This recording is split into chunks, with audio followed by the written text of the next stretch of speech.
Hello दोस्तों, स्वागत है आपका हमारे चैनल पर। आज सुजाता बहुत खुश थी क्योंकि उसकी माँ आज उसे बहुत दुलार कर रही थी और तरह तरह के पकवान बनाकर खिला रही थी जिसमें ज्यादातर गर्म चीजें शामिल थी।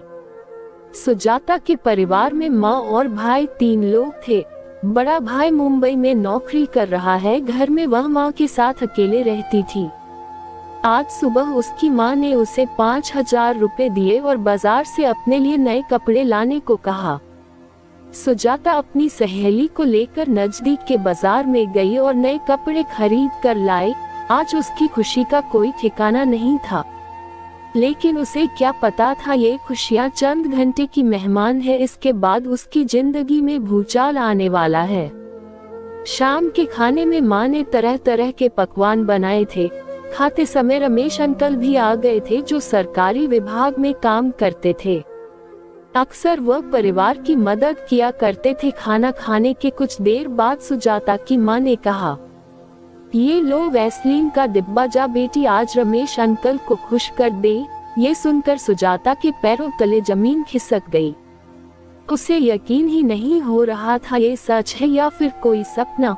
उसने ऐसा करने से इनकार कर दिया तो उसकी माँ बोली, बेटी तुम टेंशन मत ले, बिल्कुल भी दर्द नहीं होगा, ये वैसलीन बहुत काम करती है। पर सुजाता नहीं मानी।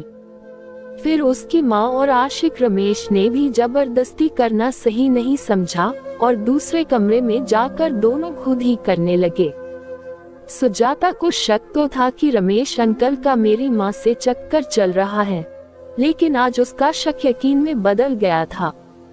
लेकिन लोक लाज के डर से उसने इस बात को दबाना ही उचित समझा। लेकिन अगले दिन से उसकी माँ उसके साथ बुरा व्यवहार करने लगी थी और रमेश अंकल को खुश करने का दबाव बनाने लगी। जब सुजाता नहीं मानी तो एक रात को माँ और रमेश ने सुजाता को जबरदस्ती दबोच लिया। लेकिन सुजाता की किस्मत अच्छी थी, वह दोनों के चंगुल से निकलने में कामयाब हो गई और रात को सीधे पुलिस स्टेशन पहुँच गई।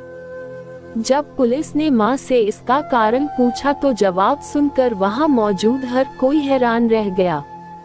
आखिर 5 मिनट के मजे के चक्कर में कोई माँ अपनी ही औलाद के साथ इतनी घिनौनी हरकत कैसे कर सकती है। दोस्तों, पति की मृत्यु के बाद से सुजाता की माँ और रमेश खुलेआम प्यार करने लगे।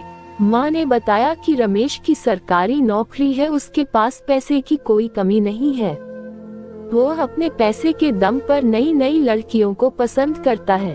पिछले कुछ दिनों से वह मुझे सर्विस नहीं दे रहा था। वो मुझे बार बार इग्नोर कर रहा था। जब मैं उसे सर्विस देने के लिए बोला तो वह कहने लगा, अब तुम्हारी ढीली हो चुकी है, मुझे टाइट मानता है। तो मैंने कहा, कोई बात नहीं, तुम बैकडोर से एंट्री मार लेना।